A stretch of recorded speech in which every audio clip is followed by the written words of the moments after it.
tous, bienvenue de nouveau sur notre podcast Daily French. Je suis Jordan.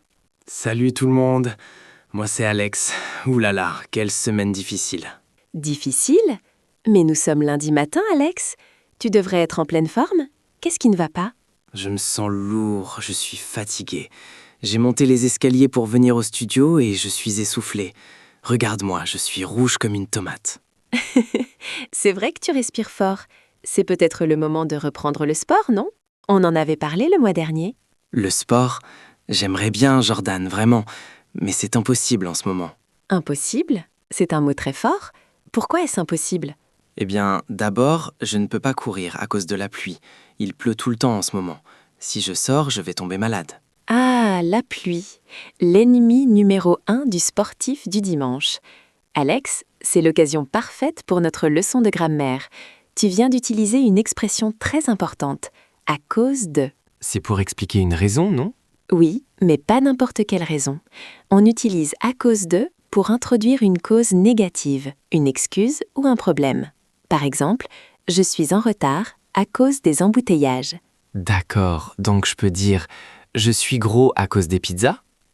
C'est un excellent exemple, très honnête. Et note bien que de change avec le genre et le nombre, à cause du froid, à cause de la pluie, à cause des pizzas. Ok, donc je ne fais pas de sport à cause du mauvais temps. C'est une bonne phrase? C'est une phrase grammaticalement correcte, mais c'est une excuse terrible. Tu sais qu'il existe des salles de sport à l'intérieur? Oui, mais les salles de sport sont chères, et puis je n'ai pas le temps. Je travaille beaucoup. Tu travailles beaucoup? Vraiment? Alex, hier soir, je t'ai vu en ligne sur des jeux vidéo jusqu'à minuit. Oui, mais j'avais besoin de décompresser. Alors écoutons la logique. Ici, nous allons utiliser « puisque ». C'est un mot pour exprimer une cause évidente, une cause que tout le monde connaît. Comme since en anglais. Exactement. On l'utilise souvent en début de phrase pour justifier quelque chose de logique. Par exemple, « puisque tu as le temps pour les jeux vidéo, tu as le temps pour le sport ». Je n'aime pas cette phrase, elle est trop vraie. Laisse-moi essayer. Puisque je suis fatigué, je dois me reposer sur le canapé. Grammaticalement, c'est parfait, mais physiologiquement, c'est faux. Puisque tu ne bouges pas, ton corps n'a pas d'énergie. C'est vrai que moins je bouge, plus je suis fatigué. C'est un cercle vicieux. Voilà, et c'est là qu'on utilise la conséquence. Tu ne fais pas de sport, c'est pour ça que tu es fatigué. C'est pour ça que... Ça veut dire c'est la raison pour laquelle? Oui, c'est une façon très orale et naturelle de dire donc ou par conséquent. On donne la cause et ensuite le résultat. Cause, tu manges mal. Résultat, tu as mal au ventre. Phrase, tu manges mal, c'est pour ça que tu as mal au ventre. Je vois. Essayons avec ma situation. Je suis paresseux, c'est pour ça que je cherche des excuses. Bravo Alex, c'est une prise de conscience magnifique. Tu as utilisé les 3 structures. Récapitulons. La cause négative, à cause de. La cause évidente, puisque. La conséquence orale, c'est pour ça que. D'accord, la grammaire est claire, mais la motivation, c'est autre chose. Jordan, comment tu fais toi? Tu es toujours motivé? Pas toujours. Parfois il pleut et je veux rester au lit, mais je pense au résultat. Je me dis, puisque je veux être en bonne santé, je dois bouger. Et après le sport, je me sens fière. Moi, quand je fais du sport, je me sens juste courbaturé. J'ai mal partout. C'est normal au début. Tu as mal à cause du manque d'entraînement, mais ça passe vite. Et si je marchais juste, la marche, c'est du sport? Bien sûr, c'est excellent.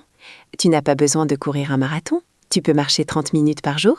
30 minutes, c'est la durée d'un épisode de série TV. Je pourrais écouter un podcast à cause de... Non, grâce à mes écouteurs en marchant. Bien joué, tu as utilisé grâce à. C'est le contraire de à cause de. C'est pour une cause positive. J'apprends le français grâce au podcast Daily French.